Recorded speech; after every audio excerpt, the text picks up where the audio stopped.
Hello students, मैं योगेश शर्मा आपका स्वागत करता हूं आपके अपने YouTube channel mathematics by Yogesh Sharma में। लास्ट वीडियो में हमने नया चैप्टर स्टार्ट किया था, chapter number 10 straight line class 11th। ठीक है, आज मैं देखिए एक्सरसाइज 10.1 का पार्ट 2 लेके आया हूँ। लास्ट वीडियो में हमने एक्सरसाइज 10.1 से रिलेटेड पहले एग्जाम्पल सोल्व कर लिए थे। अब देखिए, अब हम एक्सरसाइज के क्वेश्चन सोल्व करेंगे।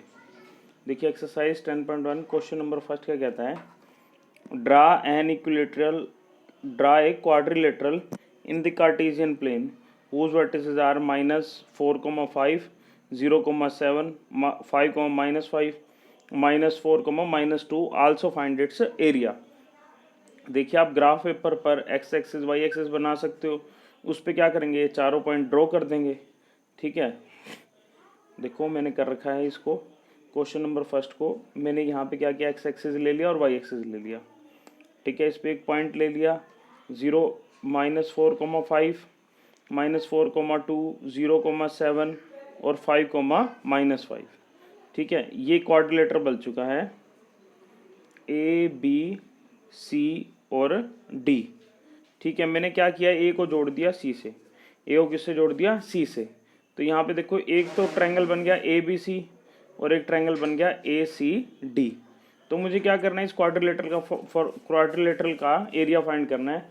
तो मैं क्या करूँगा, area of triangle A B C find कर लूँगा और area of triangle A C D find कर लूँगा और उन दोनों क्या कर दूंगा, उन दोनों का एरिया ऐड कर दूंगा।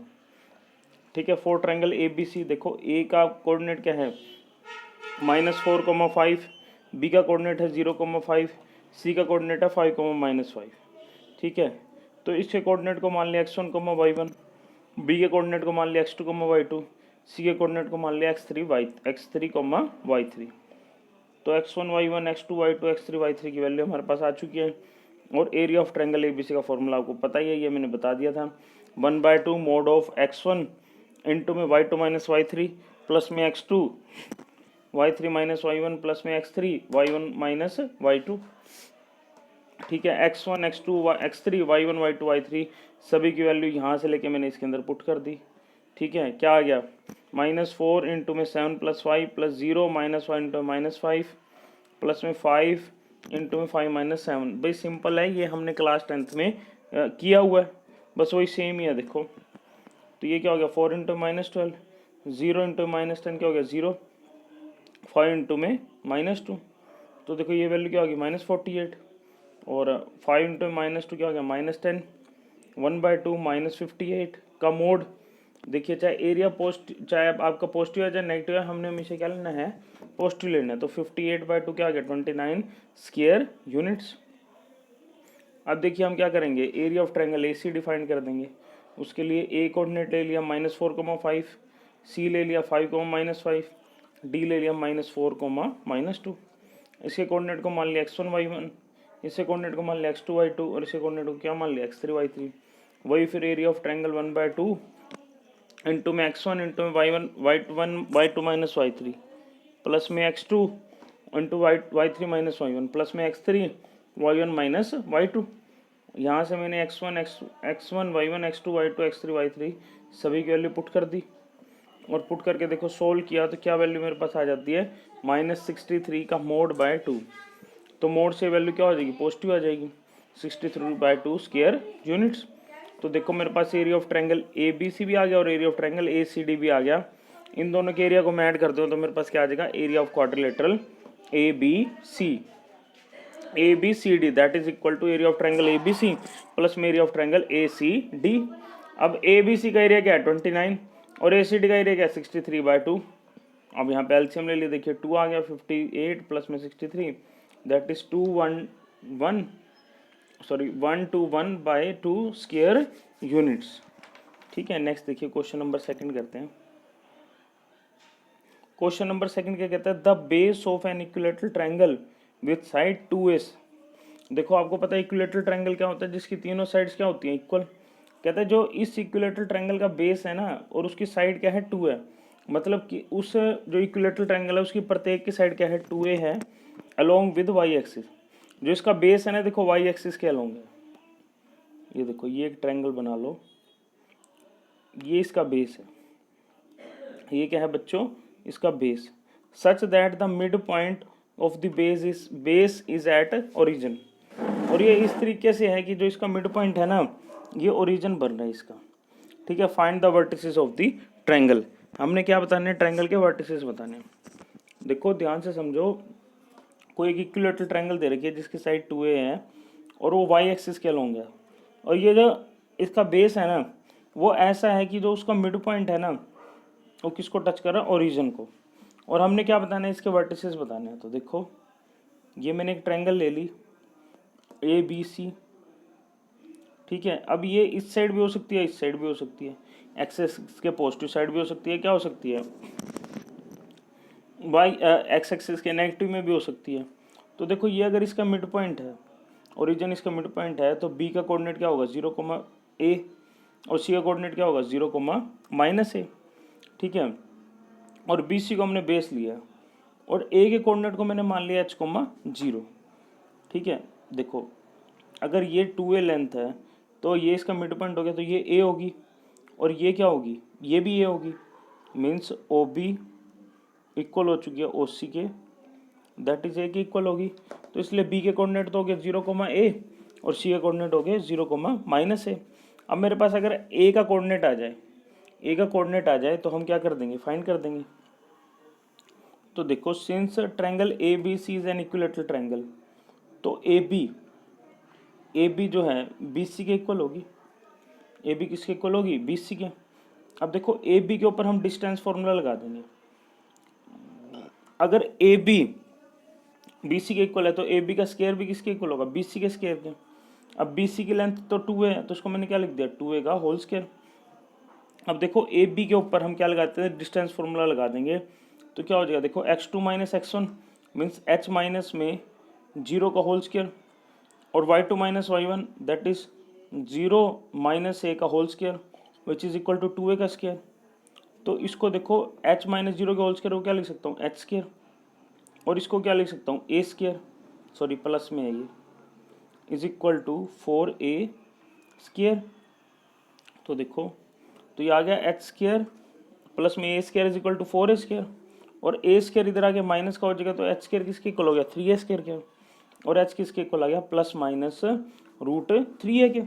और उसने हमसे पूछा क्या था, ट्रायंगल के वर्टिसेस से तो पूछे थे, दो तो हमने फाइंड कर लिए थे, तो तीसरा क्या आ जाएगा √3a, 0 या माइनस √3a, 0। तो कोऑर्डिनेट ऑफ, तो वर्टिसेस ऑफ ट्रायंगल क्या होंगे √3a, 0, 0,a, 0,-a, या फिर -3√a, 0, 0,a, 0,-a। तो या तो ये ट्रायंगल के वर्टिसेस होंगे या ये ट्रायंगल के वर्टिसेस होंगे। अब क्वेश्चन नंबर 3 देखिए, कहता फाइंड द डिस्टेंस बिटवीन, कोई एक पॉइंट है P x1, y1 और दूसरा पॉइंट है Q x2, y2 where PQ is parallel to y axis.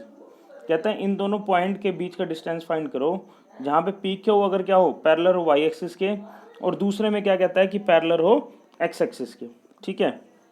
अब देखो अगर PQ जो है y एक्सिस के पैरेलल होगी, देखो PQ अगर y एक्सिस के पैरेलल होगी तो इसका, इस लाइन का देखो यहाँ से डिस्टेंस ले लो चाहे यहाँ से डिस्टेंस ले लो, तो दोनों डिस्टेंस क्या होंगे, सेम होंगे। मीन्स x1 किसके इक्वल होगा, x2 के, ठीक है। तो डिस्टेंस बिटवीन 2 पॉइंट्स का देखो फॉर्मूला लगा दिया, क्या हो जाएगा square root of x2 minus x1 का होल स्क्वायर प्लस में y2 माइनस y1 का होल स्क्वायर। अब देखो x1 किसके इक्वल, x2 के, तो x2 की जगह मैंने x1 पुट कर दिया, तो x1 माइनस x1 का होल स्क्वायर क्या हो गया 0, 0 का स्क्वायर समथिंग क्या हो जाएगा, वही आ जाएगी वैल्यू। तो क्या आ गया y2 माइनस y1 का होल स्क्वायर का स्क्वायर रूट, स्क्वायर से स्क्वायर रूट कैंसिल, क्या आ गया y2 माइनस y1 का मोड, ठीक है। इसी प्रकार से अगर ये लाइन क्या हो जाए x एक्सिस के पैरेलल हो जाए, अगर ये लाइन क्या हो जाए x एक्सिस के पैरेलल, तो इसका यहाँ से डिस्टेंस और यहाँ से डिस्टेंस दोनों क्या होंगे, सेम होंगे। मीन्स y1 किसके इक्वल होगा, y2 के। अब देखो PQ का फॉर्मूला क्या हो जाएगा, distance between 2 points P and क्या होगा square root of x2 minus x1 का होल स्क्वायर प्लस में y2 माइनस y1 का होल स्क्वायर। अब y1 किसके इक्वल है, y2 के, तो y2 की जगह मैंने y1 पुट कर दिया, तो y1 माइनस y1 का होल स्क्वायर क्या हो गया, दैट इज 0 का स्क्वायर हो गया। तो मेरे पास क्या आ गया square root of x2 minus x1 का होल स्क्वायर, स्क्वायर से स्क्वायर रूट कैंसिल, तो ये वैल्यू क्या आ गई x2 माइनस x1 का मोड। नेक्स्ट देखिए क्वेश्चन नंबर 4 करते हैं। क्या कह रहा है, find the point. Question number 4 क्या कहता है, find A point on x axis which is equi distance from the point 7,6 and 3,4। कोई एक पॉइंट है जो एक्स एक्सिस पर लाई कर रहा है और वो पॉइंट ना इन दोनों पॉइंट से क्या है, इक्वल डिस्टेंस पे है। ठीक है, 7,6 और 3,4 से क्या इक्वल डिस्टेंस पे। अब मैंने मान लिया वो पॉइंट क्या है, पी है, और मुझे ये पॉइंट फाइंड करना है। अगर ये एक्स एक्सिस पर है तो इसका एक्स कोऑर्डिनेट तो रहेगा, वाई कोऑर्डिनेट क्या हो जाएगा, 0। कोई भी पॉइंट अगर एक्स एक्सिस पे लिखो तो वो किस फॉर्म में होगा, एक्स को मैं 0 की फॉर्म में। गिवन दैट जो ये पॉइंट है, एक को मैंने मान लिया ए और एक को मैंने मान लिया बी, और देखो पी ए किसके इक्वल है, पी बी के। देखो ये पॉइंट पी है, ये पॉइंट ए है और ये पॉइंट क्या है, बी। तो पी ए किसके इक्वल है, पी बी के। तो इसका स्क्वायर भी क्या होगा, इसके इक्वल होगा। अब देखो इसको फॉर्मूला मैंने मान लिया x1 माइनस x2 का होल स्क्वायर प्लस में y1 माइनस y2 का whole square is equal to x1 minus x3 का होल स्क्वायर प्लस में y1 माइनस y3 का होल स्क्वायर।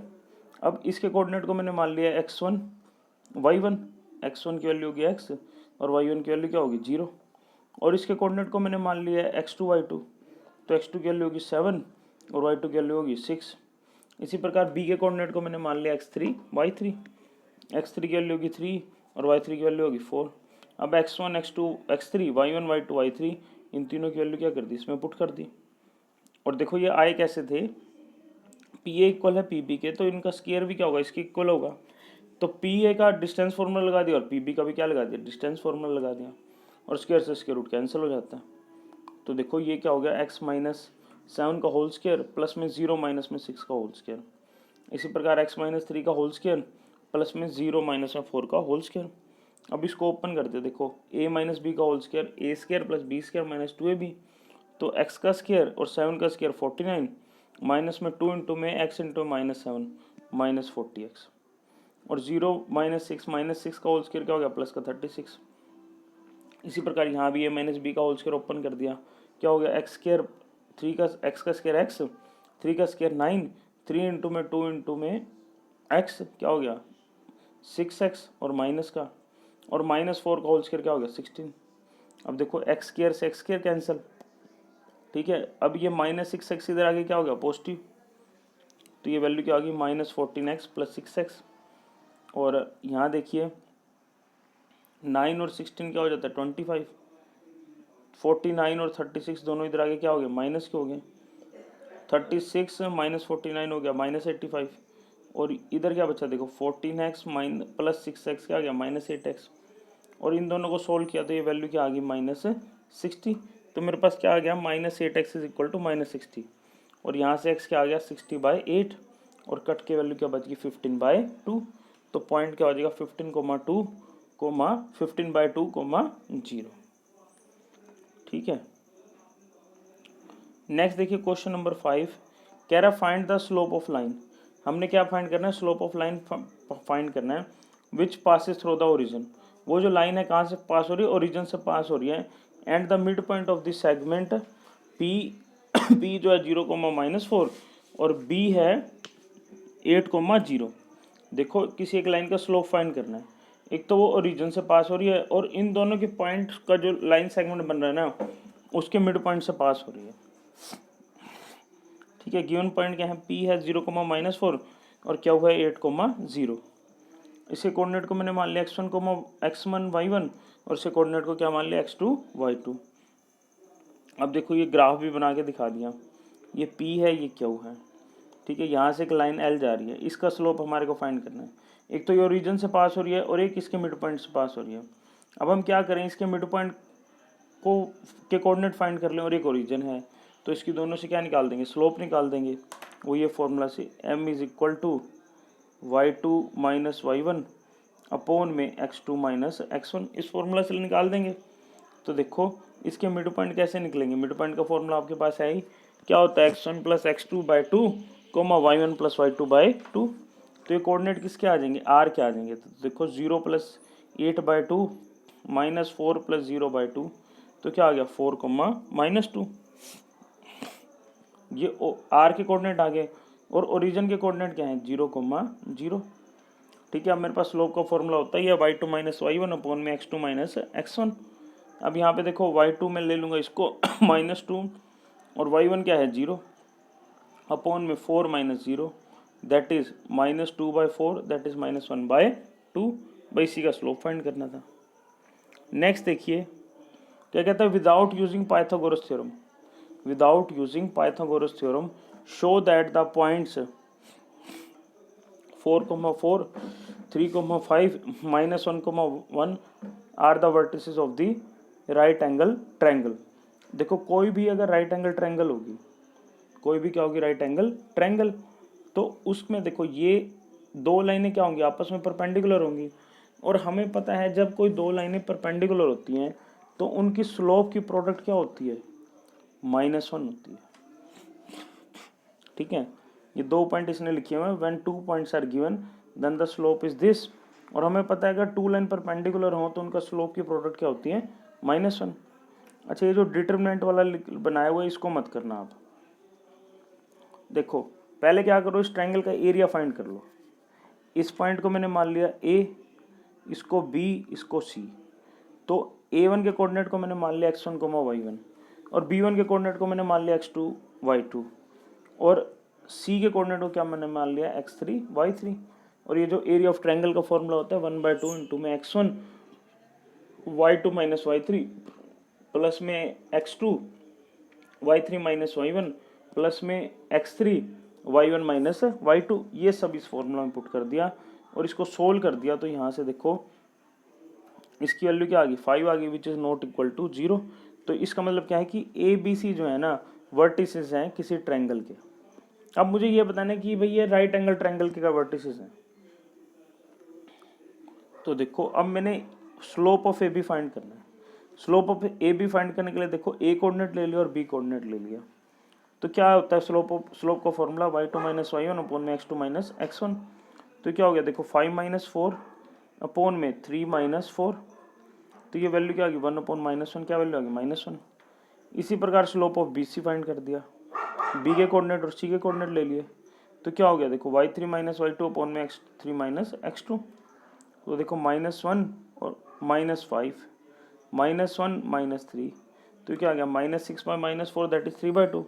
अब स्लोप ऑफ AC फाइंड कर दिया, स्लोप ऑफ AC देखो y3 माइनस y1 अपॉन में x3 माइनस x1, y3 क्या है -1 और x1 क्या है 4 -1 -4, तो क्या आ गया -5 अपॉन -5, क्या आ गया 1। अब देखो जो स्लोप ऑफ AB है और slope of AC m1 into में m3, देखो इसकी प्रोडक्ट क्या आ रही है -1 आ रही है। तो इसमें क्या है कोई एक ट्रायंगल थी उसकी जो लाइंस है उसकी जो दो साइड्स हैं उनकी उनकी स्लोप की प्रोडक्ट क्या आ गई हमारे पास -1 आ गई। तो ये किसके ट्रायंगल हो गए, therefore triangle ABC is a right angle triangle. मैंने क्या किया स्लोप ऑफ AB को स्लोप ऑफ CA से मल्टीप्लाई किया तो प्रोडक्ट क्या आ गई -1। तो इससे क्या पता लगा जो ट्रायंगल ABC है वो क्या है right angle triangle eight A। ठीक है, नेक्स्ट देखिए क्वेश्चन नंबर 7। क्वेश्चन नंबर 7 में क्या कहता है find A slope of line, line का स्लोप फाइंड करना है which makes angle 30 degree with positive direction of y axis measured anti clockwise. कहता है कि भाई वो एक लाइन का स्लोप फाइंड करना है जो जो y एक्सिस के पॉजिटिव डायरेक्शन के साथ 30 डिग्री का एंगल बना रही है। तो देखो PYPQ दिया 30 डिग्री, देखो ये कोई लाइन जा रही है PQ, ये y एक्सिस से कितना एंगल बना रही है 30 डिग्री का। ठीक है, तो अब ये हम पे एक राइट एंगल ट्रायंगल बनेगी। हमने क्या फाइंड करना है स्लोप ऑफ लाइन फाइंड करना है। अगर मेरे पास ये एंगल आ जाए तो मेरे पास ये फॉर्मूला होता है ना स्लोप ऑफ लाइन का, m is equal to tangent of theta, और ये थीटा क्या होता है x axis positive direction of x axis के साथ जो लाइन एंगल बनाती है उसको क्या बोलते हैं थीटा। उस थीटा का जब हम टेंजेंट फाइंड कर देते हैं तो वो क्या आ जाता है स्लोप आ जाता है। ठीक है, तो देखो फाइंड करते हैं। अब देखो YPQ इक्वल है OPA के वर्टिकली अपोजिट एंगल। तो देखो ये तो एंगल है YPQ 30 डिग्री, तो OPA ये भी कितना होगा 30 होगा। ठीक है, अब ये 30 हो गया तो OPA प्लस में एंगल POA प्लस में एंगल ए ओ, इन तीनों का सम क्या होगा 180। अब ये एंगल 30 है, ये 90 है, और तो ये वाला एंगल कितना आ गया, ये एंगल आ गया हमारा 60, ये एंगल क्या आ गया 60। अब देखो ये एंगल और ये एंगल क्या बना रहे हैं, लीनियर पेयर बना रहे हैं। ये 60 है तो ये कितना हो जाएगा 120, तो एंगल कितना हो गया 120। तो पी ए एक्स, ये एंगल कितना आ गया 120 डिग्री। अब मेरे पास आ चुका है, मेरे पास क्या आ चुका है कि भाई ये लाइन एक्स एक्सिस से कितना एंगल बना रही है, तो मैं इसका टेंजेंट फाइंड कर दूंगा, तो वो क्या आ जाएगा स्लोप ऑफ दैट लाइन। तो स्लोप ऑफ लाइन ए क्या हो जाएगा M is equal to tangent 120 degree, और टेंजेंट 120 को की तो वैल्यू हम लर्न करते नहीं, तो इसको आप क्या लिख सकते हो 180 माइनस 60, और टेंजेंट 180 माइनस थीटा क्या होता है माइनस टेंजेंट थीटा, तो वैल्यू क्या आ गई माइनस 1060, और ये वैल्यू क्या आ गई -√3। ठीक है। अब नेक्स्ट देखिए क्वेश्चन नंबर 8, कह रहा find the value of X for which the point x, -1, 2, 1 and 4, 5 are collinear. अब देखो अगर ये तीनों पॉइंट कोलिनियर है तो इनका स्लोप ऑफ 2 पॉइंट्स, देखो slope of A B equal होगा slope of B C equal होगा स्लोप ऑफ सी ए, कोई भी दो ले लो।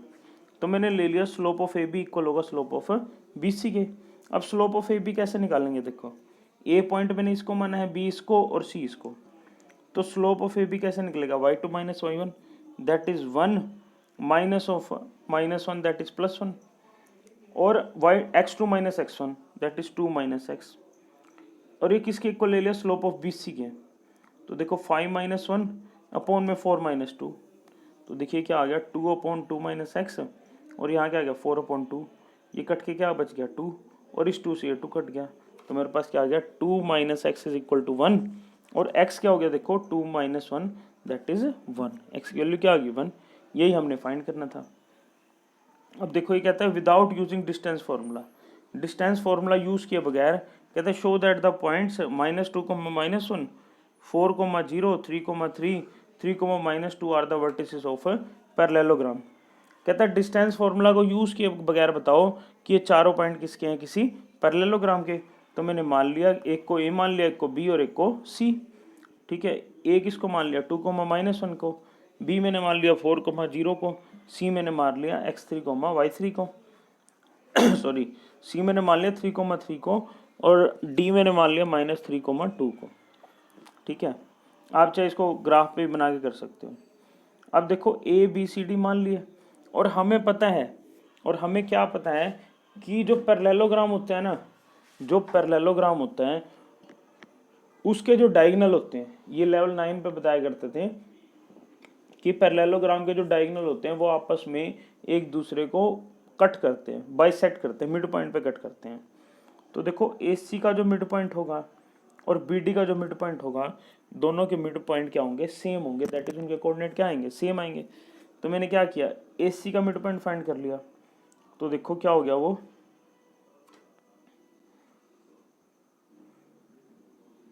तो देखो ए सी का मिड पॉइंट बच्चों क्या हो जाता है x1 plus x3 that is -2 + 3/2 coma -1 + 3/2, तो ये क्या हो गया 1/2 2/2 दैट इज 1/2 1।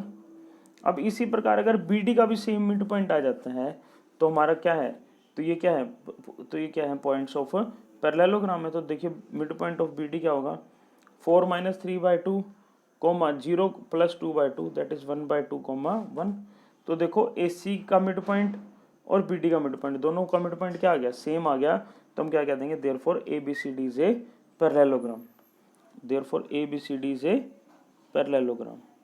नेक्स्ट देखिए क्वेश्चन नंबर 10, कह रहा find the angle between X axis and the line joining the point 3, -1 and 4, -2। क्या कह रहा है find the angle between the X axis and the line joining the this point.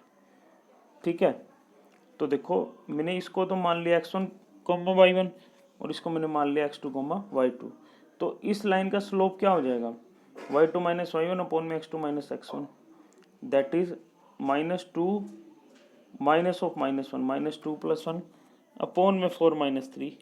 तो ये solve करके क्या आ जाएगा -1 अपॉन 1 दैट इज -1।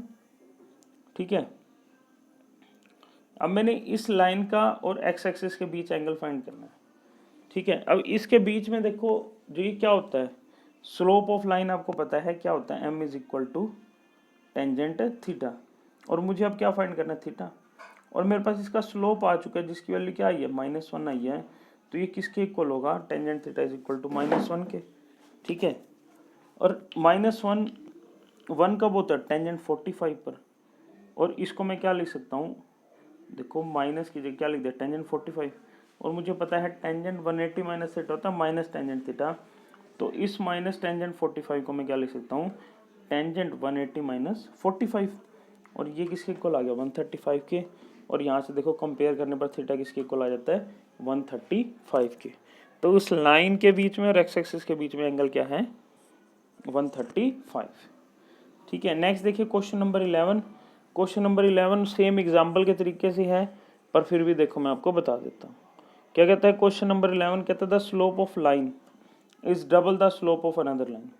कोई एक किसी एक लाइन का जो स्लोप है ना वो दूसरी लाइन के स्लोप का क्या है, double. If the tangent of the angle between them is 1/3, means ये tan थीटा की value they the 1/3, find the slope of the line. अब देखो हमें ये पता है टेंजेंट थीटा का फॉर्मूला क्या होता है, किसी भी दो लाइन के बीच में एंगल, मान लो किसी भी दो लाइन, कोई एक लाइन है, कोई एक दो लाइन्स है, उनका स्लोप है m1 और m2, ठीक है, उनके बीच में एंगल है थीटा, तो ये टेंजेंट थीटा का फॉर्मूला होता है m1 माइनस m2 अपॉन में m1 प्लस m2 का मोड, ठीक है। अब मैंने मान लिया जो वो दो लाइन है ना उसमें से एक लाइन का स्लोप है m और दूसरी लाइन का स्लोप क्या हो जाएगा 2m, और जो टेंजेंट है उन दोनों के बीच में वो tan थीटा की वैल्यू क्या है 1/3।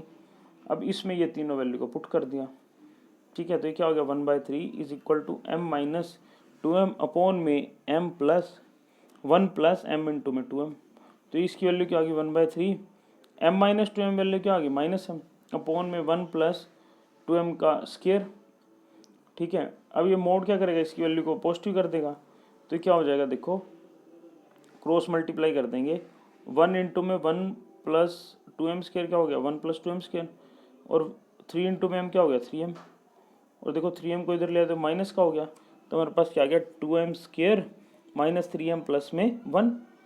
अब मुझे दो नंबर चाहिए जिनको ऐड करें तो -2 आए और मल्टीप्लाई करें तो क्या आए 2, तो वो नंबर क्या होंगे -2 और -1, तो इसलिए -3 को मैंने ब्रेक कर दिया, -3m को क्या हो गया ये 2m स्क्वायर माइनस में 2m माइनस 1 प्लस में 1। अब फर्स्ट टू टर्म में से मैंने 2m को कॉमन ले लिया, क्या बचा m-1, इन दोनों टर्म में से -1 को कॉमन ले लिया, क्या बचा m-1, इन दोनों में से मैंने क्या किया m-1 को कॉमन ले लिया, क्या बचा 2m-1, और इनकी प्रोडक्ट किसके इक्वल आ गई 0 के। अब जब दो नंबर की प्रोडक्ट 0 है तो उन दोनों में से क्या होगा, या तो एक 0 होगा या दोनों 0 होंगे, तो 2m-1 is equal to 0, m-1 equal to 0, m की वैल्यू क्या आ गई 1/2 और एक वैल्यू क्या आ गई 1 आ गई, ठीक है। नेक्स्ट देखिए क्वेश्चन नंबर 12 क्या कहता है, a line passes through x1, y1 and h, k। कोई एक लाइन जो है इन x1, y1 और h, k में से पास कर रही है। If the slope of line is m, और उस लाइन का स्लोप है m, then show that k minus y1 upon में m is equal to m into में h माइनस x1। अब मुझे पता है कोई भी दो लाइन का स्लोप ये होता है, ठीक है। अब ये लाइन देखो इन दोनों पॉइंट से पास कर रही है तो इसका स्लोप क्या होगा, m इज इक्वल टू के माइनस y1 अपॉन में h माइनस x1, इसको बस क्रॉस मल्टीप्लाई कर दिया और कुछ नहीं किया हमने, ठीक है, यही शो करना था। क्वेश्चन नंबर 13 देखो, कहता है if 3 points h, 0 a, b 0, k lie on A line show that this. अब देखो ये तीनों पॉइंट एक ही लाइन पर लाई कर रहे हैं तो इनका स्लोप क्या होगा, आपस में इक्वल होगा। अब एक को मैंने a मान लिया, h, 0, b मैंने मान लिया a, b को, c मैंने मान लिया 0, k को, ठीक है। अब अगर ये तीनों पॉइंट्स कोलिनियर है तो स्लोप ऑफ ए बी किसके इक्वल होगा, स्लोप ऑफ बी सी के, और ये किसके इक्वल होगा, स्लोप ऑफ ए सी के। अब इसके कोऑर्डिनेट को मैंने मान लिया x1, y1, बी के कोऑर्डिनेट को मैंने मान लिया x2, y2, और सी के कोऑर्डिनेट को मैंने मान लिया 0, x3, y3।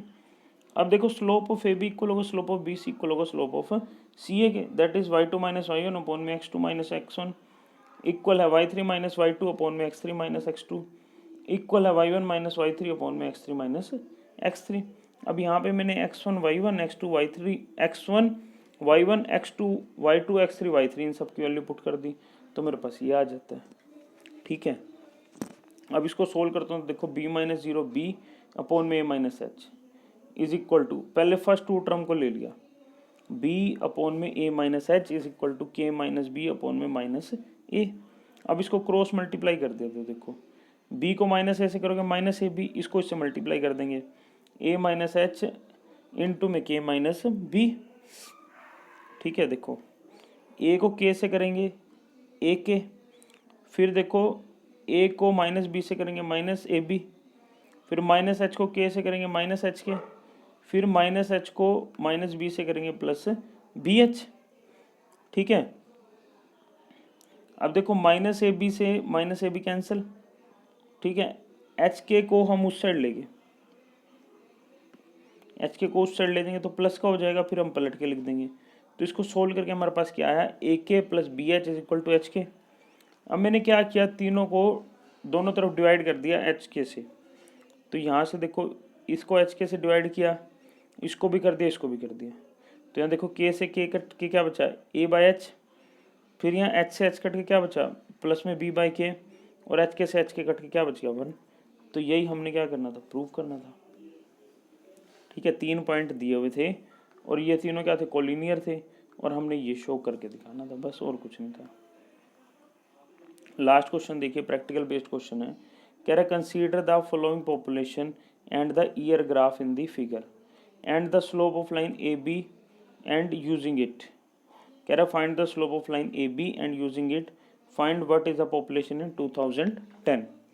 देखो क्या दिया हुआ है, ये ग्राफ दिया हुआ है, ये ईयर दिए हुए हैं एक्स एक्सिस के लॉन्ग, और यहाँ क्या दिया हुआ है, पॉपुलेशन। 1985 में जो पॉपुलेशन थी वो 92 थी, 1995 में थी 97। कहता है slope of A B find करो। स्लोप ऑफ ए बी कैसे निकलेगा, y2 माइनस y1 अपॉन में x2 माइनस x1। और कहता है इसी की हेल्प से बताओ कि भाई सन 2010 में पॉपुलेशन कितनी होगी। तो इसके कोरस्पॉन्डिंग जो पॉइंट बना उसको मैंने नाम दे दिया P। क्या नाम दे दिया, P। और इसके देखो कोऑर्डिनेट क्या हो जाएंगे, 2010 कोमा x मान लो, x मान लो या k जो भी मानना हो मान लो। ठीक है, अब ये करोड़ में है। देखो अब देखो ये ए बी और P, इससे कोरस्पॉन्डिंग जो पॉइंट P बनेगा, ये तीनों क्या होंगे, एक ही लाइनों में होंगे, मीन्स कोलिनियर होंगे। ठीक है, C माना हुआ इसने तो आप C मान लेना। तो slope of A B equal होगा स्लोप ऑफ बी सी के। अरे भाई तीनों पॉइंट एक ही लाइन पर हैं तो उनका स्लोप क्या होगा, सेम होगा। तो स्लोप ऑफ ए बी को इक्वल रख लिया स्लोप ऑफ बी सी के। इसको मैंने मान लिया x1 कोमा y1, इसको मान लिया x2 y2, और इसको क्या मान लिया x3 y3। इन सब के वैल्यू को यहाँ पुट कर दिया तो देखो क्या हो गया, 97 माइनस 92 अपॉन में 1995 माइनस में 1985 is equal to k minus 97 upon में 2010 माइनस में 1995। तो देखो ये सोल्व करके क्या आ गया, 97 माइनस 92 आ गया 5, और 1995 माइनस में 1985 वैल्यू क्या आ गई 10, और ये आ गया k माइनस 97, और इसको हमने सोल्व किया क्या वैल्यू आ गई 15, और ये कट के बच गया 1/2। ठीक है, 1 को 15 से किया 15/2, और 9 k माइनस 97 इधर आगे प्लस का हो गया, और 15/2 को आप क्या लिख सकते हो 7.5। इन दोनों को ऐड करके क्या आ गया 104.5। और देखो स्लोप ऑफ ए बी क्या आ गया 1/2 आ गया, और जो पॉपुलेशन है 2010 में वो कितनी है 104.5 करोड़। ठीक है, तो यहाँ पे हमारी एक्सरसाइज 10.1 कंप्लीट हो जाती है। किसी बच्चे को कोई प्रॉब्लम आए तो मुझसे पूछ सकते हैं।